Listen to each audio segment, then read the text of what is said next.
Hi guys, welcome to the channel. This is what if Gohan was sent to Naruto. Before we start, remember to like and subscribe to help the channel. Also check the description for the creator of the fanfic. Chapter 32.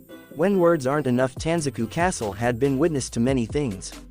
It had seen the rise of the shinobi, the fall of the samurai, the rise of the 5 great countries, and with them the rise of the 5 great shinobi villages. It had stood for a long time, longer than anyone could remember, and had been a symbol of stability the world over. Today had changed the face of Tanzaku Castle forever.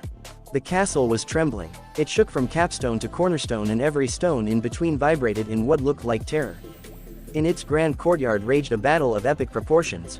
One not seen since the chaotic days before the rise of the countries, a battle not seen since Uchiha Madara and Senju Hashirama squared off at the Valley of the End to decide the fate of Konohagakure.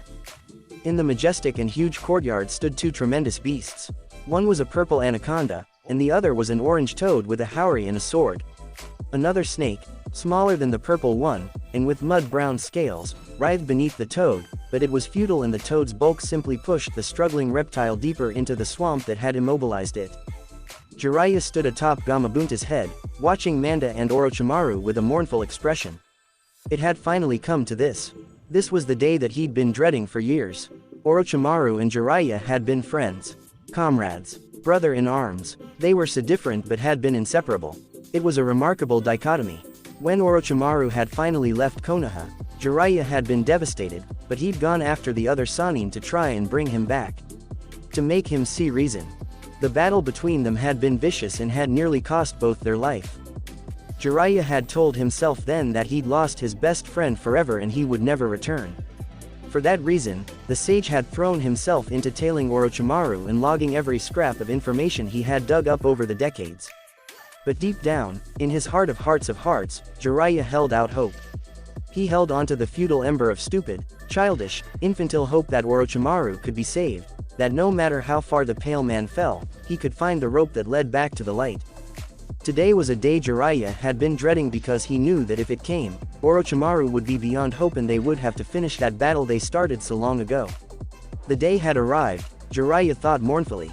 It had arrived, like his logical side had known, and now it was time. Time to end it all one way or another.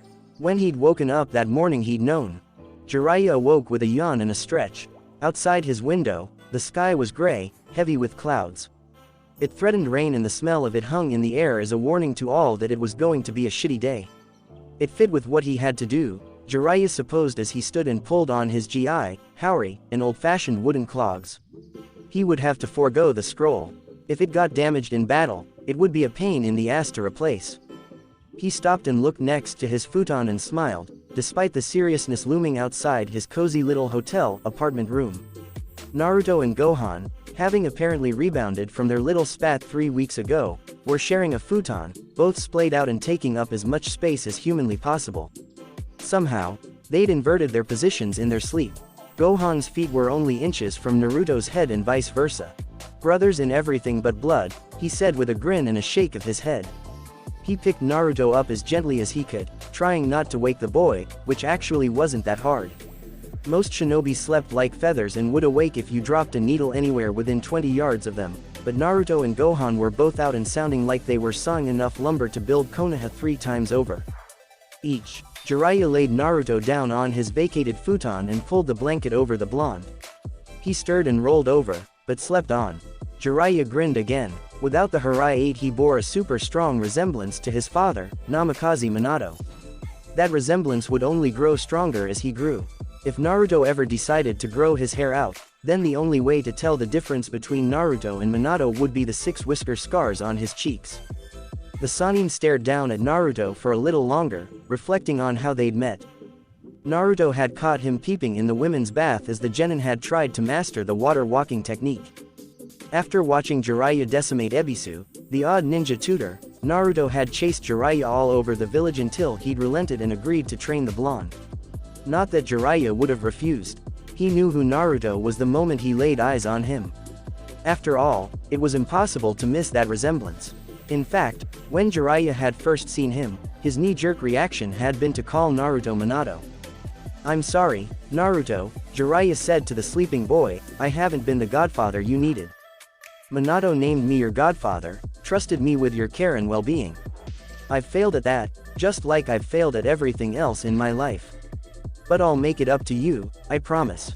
Starting here and now, with Orochimaru's death. He smiled fondly, remembering all the fun times he'd had with Naruto and Naruto's father before him. Despite everything that he'd failed at, and the laundry list was long, his time with Naruto and Minato was something he wouldn't trade for the world. The door clicked shut with an eerie finality. Shizune was waiting for him outside the room. She looked just as nervous as Jiraiya felt. Ready? Jiraiya asked. The aide nodded with a gulp. Jiraiya couldn't blame her. She was going into a battle where she really didn't belong, against an enemy who would terrify an ordinary person into hysterics. She could very well be betraying her oldest friend and mentor. It was long past time for second thoughts. The time to act was now and there could be no turning back. Then let's go. Tsunade glanced over her shoulder as she ascended the huge steps towards Tanzaku Castle. The enormous white and dark blue color of the towers made it glint, even in the low light that the heavy overcast let through. She found him in the courtyard, just where he'd been last time. He was even standing in the same exact spot, as if he hadn't moved all week. Kabuto was with him, standing off to the right and a step or two behind. Tsunade, Orochimaru purred, a satisfied expression on his face. Returned at last. Spare me, Tsunade snapped. Well then I'll get right to the point, the pale shinobi said as Tsunade continued to advance, stopping when she was only a handful of paces away. Kabuto apparently sensed danger because he stepped in front of Orochimaru protectively. What is your answer? Will you kill Naruto-kun for us? I don't see why you couldn't do it yourself, the slug princess replied coolly. You're more than powerful enough to squash one genin like a bug. I don't see why I have to be the one to do it. Oh, I have my reasons. You're just manipulating me. I know that you want to kill Naruto for some reason and I'll bet you're just setting me up to take the fall. Orochimaru cackled. Cuckoo. As perceptive as ever. I see, but then, I never did say why I wanted Naruto-kun dead, only that I did and I offered you, quite graciously I think, the rather handsome reward of your dead lover and brother. He raised one deceptively slight eyebrow. Well, I believe that brings us to the matter at hand. Tsunade, what is your answer? Tsunade glared for a second longer before she slumped, the fight going out of her. Alright, I'll do it, but you'd better live up to your end of the bargain or I swear that I will make your life a living hell if you renege on our deal. Of course, Orochimaru answered smoothly. The snake man made to take a step away from her, probably to leave without fulfilling his end of that bargain. He thought he had Tsunade in his power, so he didn't expect Tsunade to explode into motion and bury her fist in the side of his face and twist his head around more than a few times, bone crunching loudly. Surprised, Tsunade stumbled back as Kabuto smirked at her shock and Orochimaru began to laugh himself. Cuckoo. That hurt, Tsunade, he said with a sneer, his head slowly rotating back to where it belonged, the bones sounding like 100 people all cracking their knuckles at once. I see you haven't lost your inhuman strength after all these decades. Orochimaru rolled his head a few times, popping the remaining vertebrae into place. You've gotten creepier, haven't you? Tsunade asked, rolling her shoulders and letting her haori slip to the ground and blow away on the breeze. It tugged her ponytails and Orochimaru's long black hair out to one side. Don't know why I'm so surprised. She stopped limbering up and glared. Shall we begin? Actually, Orochimaru said, I figured I'd let Kabuto fight you before you get to fight me.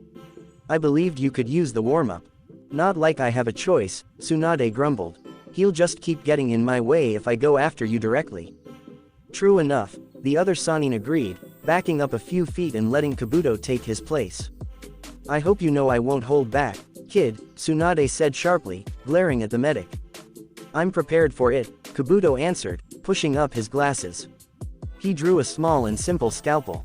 And I believe, Tsunade-sama, that you will not be able to lay a finger on me. Now it was Tsunade's turn to raise an eyebrow. Oh, and why's that? Kabuto's mouth twisted into a menacing grin. Because you're shaking too badly.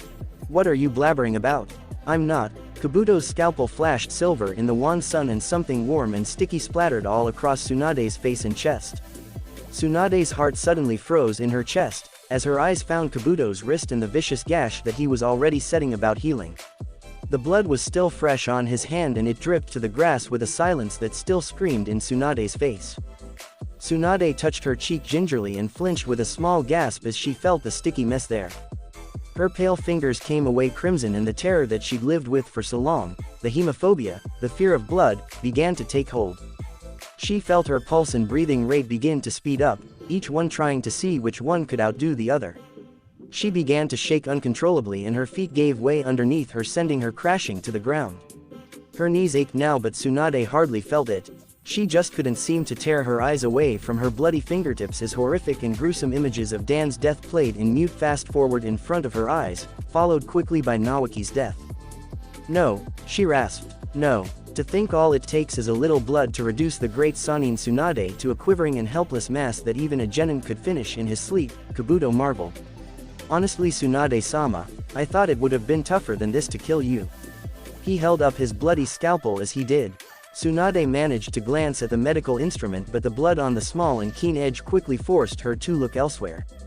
"I think I'll take some pity on you and just slash your throat," Kabuto said conversationally. "Goodbye, Tsunade-sama." He raised the deadly and sharp blade. The air whistled behind the knife as it raced down. A blur shot from out of nowhere and tackled Kabuto. The startled shinobi dropped his knife, which landed only inches from Tsunade's knee. She regarded it numbly, still detached from reality. Kabuto meanwhile had managed to shake his assailant. It was Jiraiya, glaring dangerously at Orochimaru, who had been watching the proceedings with an amused smirk and folded arms up until this point. He was no longer smiling and no longer standing with folded arms. "Jiraiya," he snarled. "Damn it, you lived," Jiraiya answered with a smirk.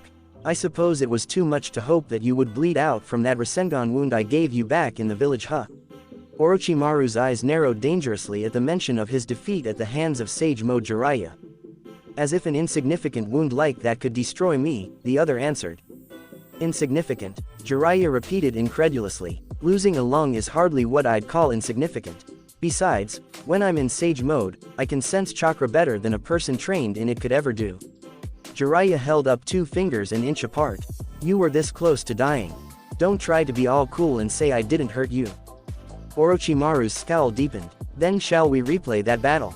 he asked. "Shall we see how you fare now that I know what to expect from you and it's not 2-on-1? "I think the Heim over there would qualify as a second person," Jiraiya answered casually. "As soon as she gets her head out of her ass and actually realizes that blood isn't something to be afraid of." Jiraiya settled into a stance. "But since that won't happen anytime soon, let's see what happens when we go at it mano a mano, huh?" Orochimaru reached down his own throat and drew the kusanagi. "Then shall we begin?" "Yeah." The two ran at each other and collided with dull thuds. Kabuto watched the 2 blurs of color and sparks with wide eyes. He couldn't even follow the action. Orochimaru-sama would have to deal with Jiraiya on his own. There was no place for Kabuto in that battle. He turned his gaze to Shizune, who'd arrived with the Toad Sage, pushing up his glasses. "Oh well," he said, making Shizune freeze. She'd been cleaning off the blood on Tsunade, whispering comforting words to try and bring the slug princess back into the fight.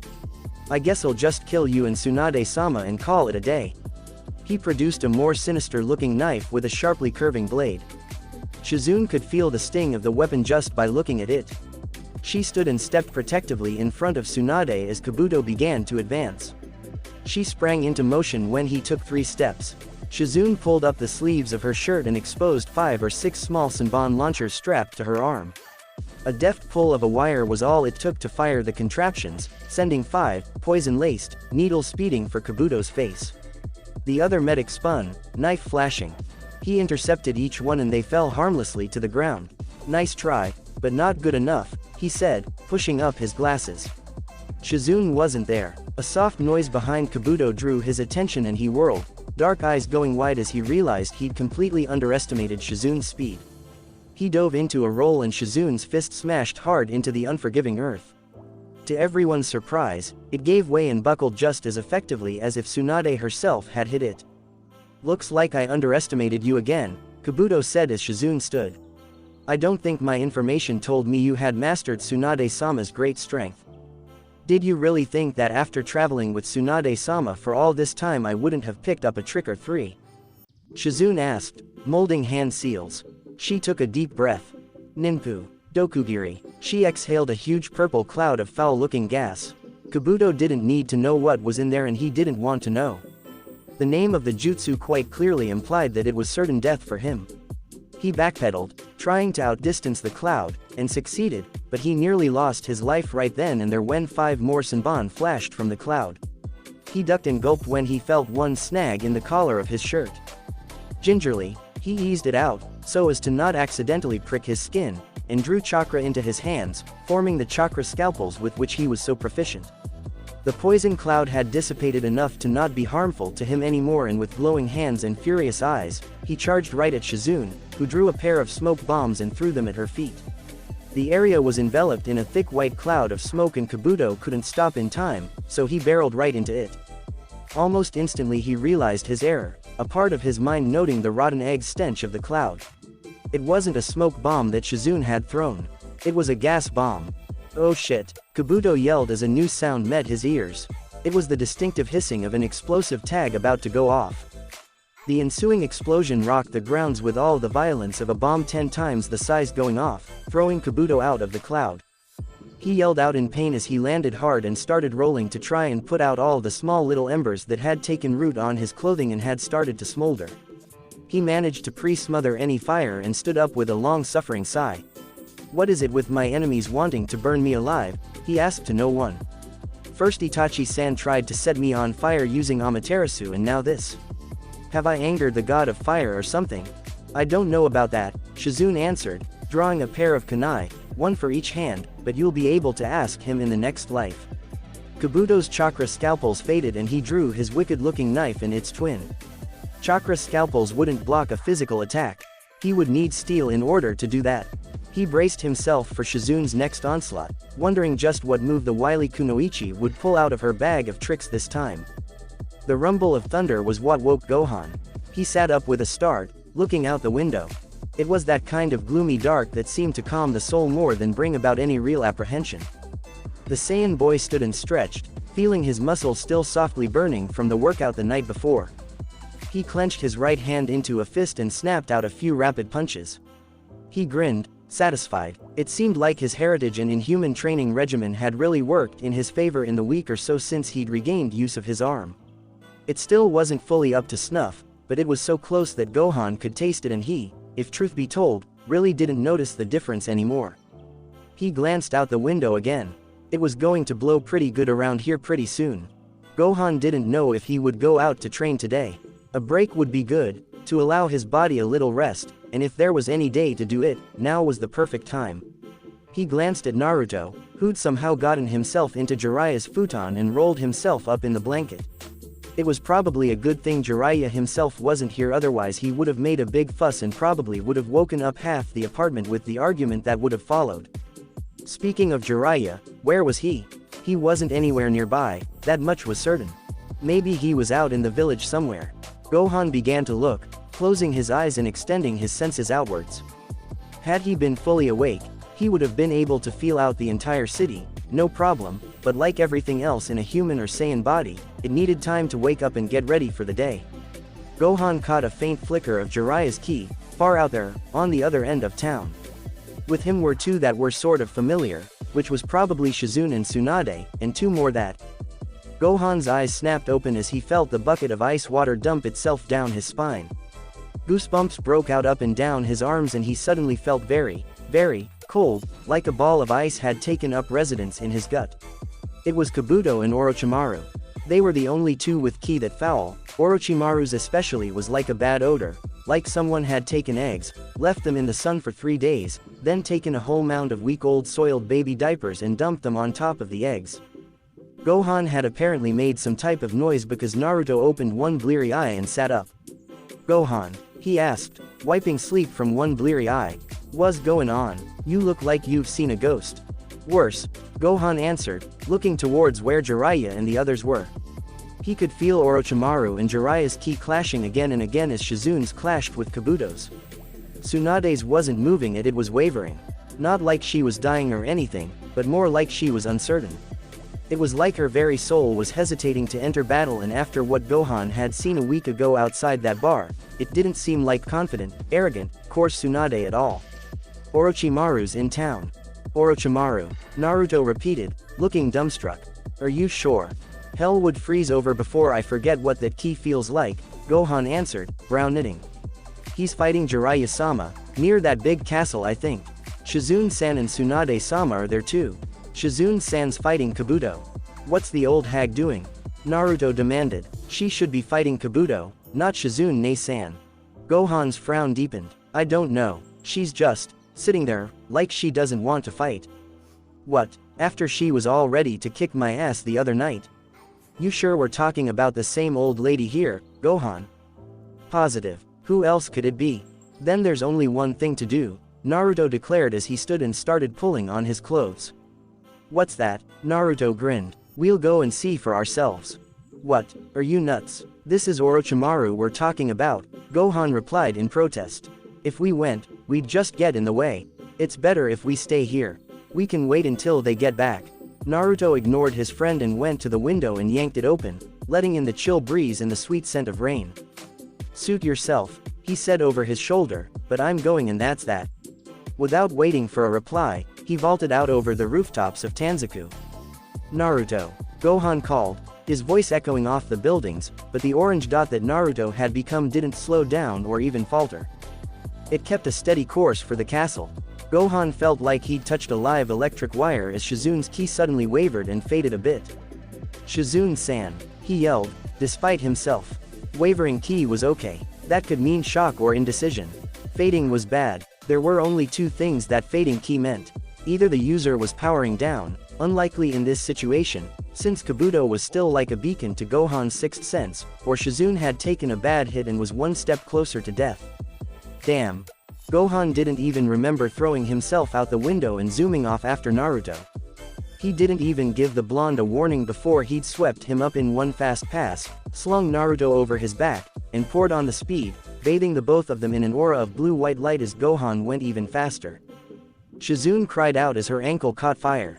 She tried to leap out of the way of an attack, but Kabuto had been faster than expected and just barely managed to tap her ankle. Unfortunately, with a chakra scalpel, that had been all that was needed and it gave out under her, driving her to her knees the second she put weight on it. A sharp backhand threw her to the ground in front of Tsunade. Tsunade-sama, please, help us. Shizune pleaded with her mentor. The Sannin didn't budge, only shaking her head like a scared little kid, ponytails flying, and hugging herself, still trembling violently. Tsunade-sama. It won't do you any good, Kabuto said with a laugh. She's too scared to do anything. You're going to die defending her and then I'll kill her without any trouble at all. A huge dual explosion touched off in front of them as Gamabunta and Manda appeared on the battlefield. Kabuto's smirk widened, and it looks like Orochimaru-sama's closing in for the kill. Kabuto's world exploded as something fell from the sky and blasted him right off his feet. He was sent tumbling out of control over the ground until he smashed into a rock and came to an abrupt and painful stop. He clambered back to his feet wincing as he beheld just who'd hit him. His shock turned to amusement. Well, if it isn't Uzumaki Naruto-kun. It's been a while. He looked up and saw the restored Gohan floating above him. And Gohan-kun too. Kabuto, Naruto growled. What the hell are you doing to Shizune-san? Kabuto pushed up his glasses with one finger. Killing her, he answered frankly. But I will be more than happy to kill you first if you would like. Che, like you could, Naruto said, puffing out his chest. I'll kick your ass with my new and awesome technique. A new technique? Kabuto asked, smiling condescendingly. Isn't that interesting? I wonder if you could even touch me with it. Naruto's brow twitched. Kabuto saw it and went on, knowing he could easily goad the blonde. Of course, that is assuming you are not bluffing and have indeed developed a technique to defeat me, which I doubt. Don't forget, please, Naruto-kun, that I have stood on equal ground with Kakashi-san. He was unable to kill me, so what gives you the idea that you, the worst in your class, can? Don't underestimate me, Naruto growled, flinging a kunai at Kabuto's head. The silver-haired traitor simply leaned to one side and snagged the knife by the ring as it whizzed past. Thank you for the weapon, Naruto-kun, Kabuto said conversationally. You, Naruto growled. Please be patient, Kabuto said soothingly, stowing the knife. I'll kill Tsunade-sama right now and then we can commence our battle. He lunged forward. His fist flashed, heading straight for Tsunade's head. Tsunade-sama, Ba-chan. Kabuto's face was a mask of triumph. His fist slammed hard into a head, but Kabuto's eyes grew wide when he realized just what had happened. Naruto had thrown himself in front of the attack, taking the blow meant to split Tsunade's skull. Blood ran down his face from behind the Hirai-8, but the pain, if he even felt the pain, didn't diminish the fires in Naruto's clear cerulean eyes. "You." "Yeah, me," Naruto answered. "If you want to hurt the old lady, then you'll have to go through me first." Tsunade flinched at Naruto's voice, showing the first signs of life in a very long while. "Naruto," she whispered as Shizune dragged herself over to Tsunade's side and began healing her disabled ankle. "Why?" Naruto grinned dangerously. Kabuto pulled his fist back and took a step or two away from the blonde, eyes calculating, re-evaluating Naruto. Apparently he'd underestimated the Jinchuriki and by a fairly decent amount. "We've still got a bet going, Ba-chan," Naruto answered, not losing his grin. "And I think it's time I collected." He made a cross-shaped hand seal. Kage Bunshin no Jutsu. He made only a single clone and held out his hand. When the clone began to pat the air around the original's palm, Kabuto wondered what the boy was up to. When the air began to swirl and condense, pulling tighter and tighter into a globe of spinning handheld mayhem, Kabuto knew. He was over 20 years old. He was old enough to remember the night the Kyuubi attacked and, more importantly, he remembered, faintly, seeing that jutsu used before, except it had been used by another blonde-haired blue-eyed person, but never would Kabuto forget the effects. "No, I won't let you," Kabuto yelled, rushing forward, pulling out the knife he'd taken from Naruto only a minute or two ago. "I won't let you use that. You don't have any say in the matter," Naruto answered. Kabuto stabbed. Blood flew and sprayed Naruto's face, making him squint, but he clamped down, the kunai's blade slicing right between his middle and ring fingers, gashing the skin in between with a vicious cut. Kabuto's eyes grew wide as he realized that Naruto's grip was unmovable and it would take a second to break his grip. Kabuto didn't have a second. Tsunade's face was a mask of surprise and disbelief as she watched Naruto complete the technique. This time there was no wind peeling off from the shell of chakra he held in his hand. There was no howling wind assaulting her. It was perfectly still, but in Naruto's hand, he held a maelstrom, more chaotic than a hurricane, moving faster than a tornado. The clone dispelled itself. "It's not possible," she breathed. "There's no way he could have completed it in such a short time." Then she remembered what Jiraiya had told her a week ago. "And I'd pay attention if I were you. I've seen what happens to people who end up underestimating him. It's not pretty."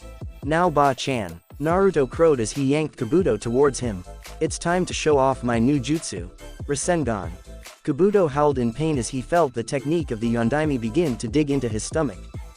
Flesh ripped and tore, blood was flung everywhere and Kabuto could feel himself begin to lift off his feet as Naruto pushed even deeper. With a wordless yell, Naruto set his feet and pushed. Kabuto's world became a sea of red blood and white-hot pain. He was only vaguely aware of being thrown away, the world spinning wildly around him, then all that came to an abrupt end as he slammed hard enough into a boulder to hear his back crack and send lances of lightning up his spine. The silence on the battlefield was complete. "Holy shit!" Naruto swore, having no other words to describe his shock. He'd known that since it was the fourth's technique it would pack a wallop, but this was just damn impossible. Kabuto was laying a good 30 yards away, limp and motionless, his shredded skin bleeding profusely. "Damn, I didn't think it would be that strong." He looked at his right hand, which was still tingly from holding so much power. "I think I just found my new favorite technique." Unbelievable, Tsunade thought, awestruck. He really did it. He mastered a technique that took the Yondaime 3 years and he did it in a week. What the hell is he? That was incredible, Gohan crowed, landing beside his friend. He'd been watching from up in the air, deciding to leave Kabuto to Naruto and Orochimaru to Jiraiya, who was better qualified to handle the Sannin in the first place. "Wow, what power." "I know," Naruto agreed, just as amazed. "I still can't believe it. A one-hit KO. Looks that way," Gohan agreed, looking over to the line that Rasengan had bored into the hard ground when it had taken off with Kabuto along for the ride. "Man, I'd kill to have known that technique during the Cell Games." Kabuto was defeated, Orochimaru asked, incredulously from atop Manda's head, having seen the stunning victory out of the corner of his eye. "Impossible. Not for Naruto, it's not," Jiraiya answered with pride in his voice. "That kid'll climb mountains to protect someone and to achieve his dream." He grinned as he looked Orochimaru in the eye. "You're not going to win here." "Oh really? We'll just see about that." Orochimaru pulled out the Kusanagi again, which he'd sheathed when the battle had gone into the ninjutsu area. "Let's see how he fares when he's dead. I will teach him to mess around in a battle that he doesn't belong in." Orochimaru hurled the sword as hard as he could. "No," Jiraiya called as the sword whipped past, just out of reach. Naruto. Naruto had his back to Orochimaru and Manda, since he was helping Shizune with Tsunade while Gohan looked on, and he didn't hear the warning until it was too late. Didn't turn until it was too late. Gohan was laughing at something Naruto was saying when the blonde lurched suddenly. "Naruto?" Gohan asked. "You okay?" He trailed off and 3 sets of eyes went wide when they noticed the finely edged blade of the Kusanagi no Tsurugi protruding from Naruto's chest. The blonde had just enough time to cough up blood, splattering Tsunade again, who looked horrified, seeing someone who bore such a striking resemblance to Naoki get so grievously injured. Naruto didn't even have time to do more than register the huge pain in his chest before his eyes rolled back and he keeled over sideways, unmoving. "Naruto!" Gohan shouted, dropping to his knees at his friend's side. He shook the blonde's shoulder. "Naruto!" He recoiled when he felt how clammy Naruto's skin was. And there was one more problem. Naruto's ki was fading fast. Jiraiya arrived next, staring down at the body of his godson, horrified. While the Konoha nin clustered around the body of one of their own, Kabuto clambered back to his feet, focusing chakra into his hands and pressing them to his stomach, healing himself of the grievous injuries that the Rasengan had dealt to him. Orochimaru began laughing, but no one heard him, since they were too focused on the tragedy lying on the ground before them. The snake Sanin made a gesture, like he was beckoning someone over to him, and the sword in Naruto's chest ripped itself free, floated back a few inches, then turned into a small, white, blood-splattered snake that slithered away and crawled up Orochimaru's leg to coil in his hand and turn back into the sword. "Naruto!" Gohan called again when the sword left and blood began flowing freely from Naruto's chest. The blonde did give a feeble cry of pain when the sword was pulled free, but that didn't mean much in this situation. Gohan felt the world open up and his knees give out. The skies rumbled menacingly and rain began to hiss down. It soaked everything in seconds, but no one cared. They were concerned with other things. "Naruto, please," Gohan whispered, tears burning hot in his eyes, spilling down his cheeks to mingle with the rain. "This isn't funny anymore. Get up." There was no answer. "No," Gohan moaned, pressing his hands to his eyes. "No, not again. This can't happen again." He looked up at the weeping clouds above him. "I promised myself I wouldn't let it happen. I promised. I swore I wouldn't let anyone hurt my precious people." "You can't protect everyone," Jiraiya answered, putting a soothing hand on the other's shoulder. "People die." Naruto knew the risks of being a shinobi. Gohan didn't answer. Instead he began to shake, but Jiraiya didn't know if it was with anger or sorrow. "Our mission is complete," Orochimaru said to Kabuto. Gohan stiffened, his back going rigid. He shook off Jiraiya's hand and stood, glaring death at Orochimaru. It was lucky looks couldn't kill.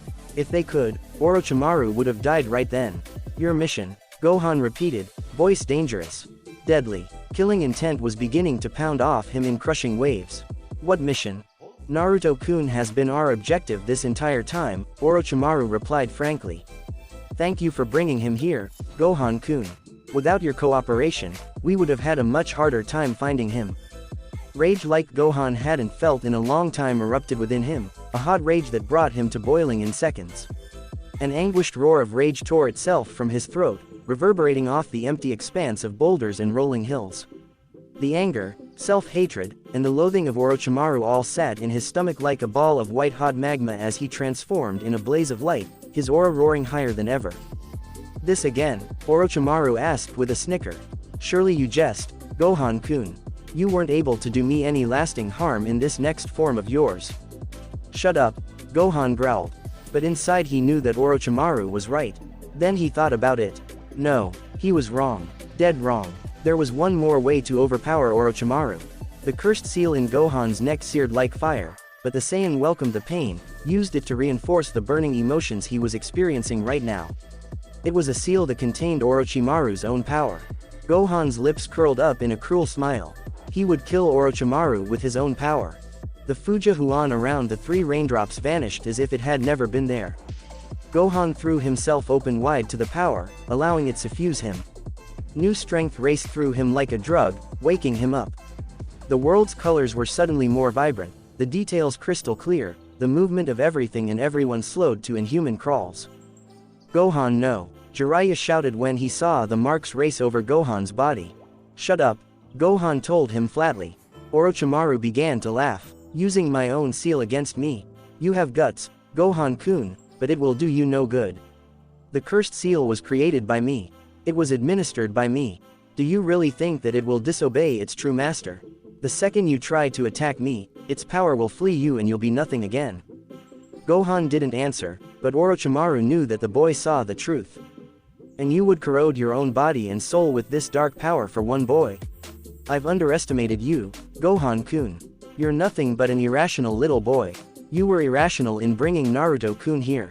You were irrational in believing that my own cursed seal would defy me. Orochimaru grinned horribly. And you were most certainly irrational when you thought you could save Naruto-kun. Gohan stiffened at the words and suddenly his mind was back at the horror of the Cell games as Cell, the inhuman android killing machine, smashed 16's head underfoot. Yet another fighter you could have saved. A new yell of anguish erupted from Gohan and with it came power as the cursed seal drew out more and more of his ki. Ah! Gohan wailed. His aura flared brighter and wider. Bioelectricity began to peel off him in waves, growing in intensity until each flash was brighter than lightning, each bolt accompanied by a clap of thunder. The ground around him shattered, pulled up against gravity, soaring away into the sky like missiles. The world was all blinding golden light and flashing lightning. Everyone was knocked off their feet as the very earth beneath them began to tremble as if the planet itself was quaking in fear of Gohan's might. Ever higher his power soared, past whatever anyone had felt from him yet, and it kept going, shooting higher and higher. On the other side of the country, the Sandaime stood in his office, thinking of the events of the last month and mourning his age, not for the first time, when the cup of tea on his desk began to rattle. It danced faster and faster on the wood surface until it tipped over and spilled its contents before rolling off the desk and shattering. The entire office began to shake as the ground began to rumble, as if it was a monster awakening from a slumber of an indeterminable time. The venerable Hokage tripped and fell as the boards under his feet bucked like a bronco, spilling chairs, papers, and potted plants all over the place. Sarutobi stood up, wondering just what in the hell was going on, then threw up an arm to shield his eyes as the windows of his office cracked and blew inwards. Rickety buildings in town that had yet to be demolished crumbled like houses of cards, throwing debris everywhere. People ran through the streets screaming, looking for any cover they could find as bookshelves fell over. Plates in homes spilled out of their cabinets and shattered on the floor, and windows and streetlights blew out all over the place with loud pops.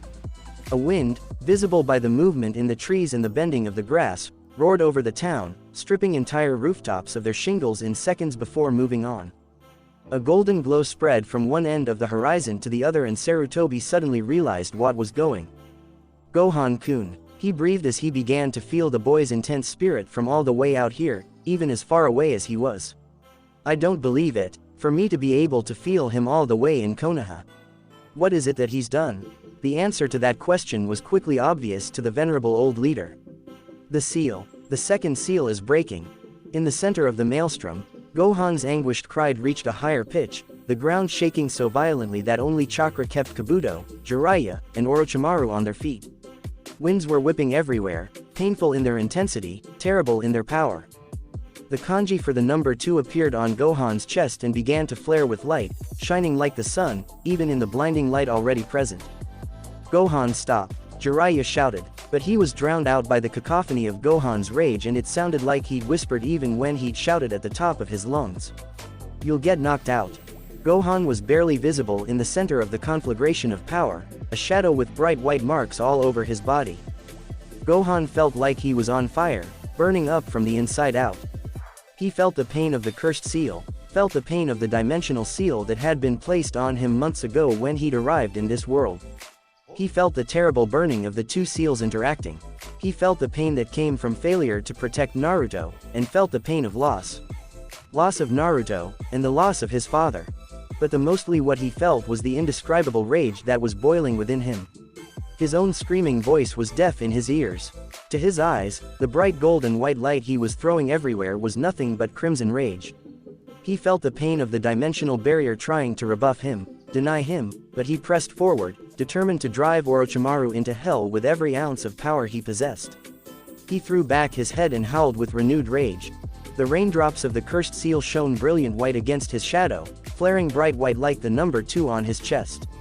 The number interacted with the markings and both flared out. The concussion knocked everyone to the ground.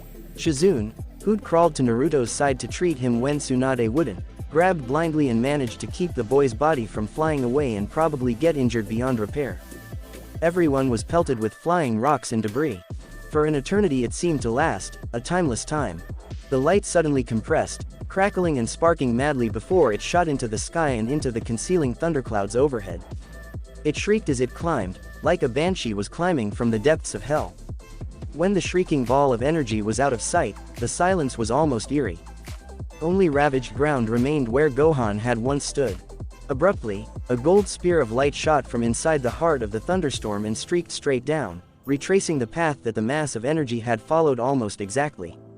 It smashed to earth with enough force to make the very foundations of Tanzaku Castle tremble. A few tiles on the venerable castle's roof slid off and rained down on the shrieking tourists. A mote of gold light glowed like a coal from the heart of the sun itself, then popped out with a weird ringing noise. It was Gohan. There were stunned looks on every conscious face present. Gohan had changed again. The power rolling off him was unbelievable. It was almost tangible, a power so great that you could taste it in the air. His aura was brighter and sat farther out from his skin. No longer did it hug him like a flame. There is a very substantial gap between his flesh and the flames of gold. Electricity crackled and sparked all around him.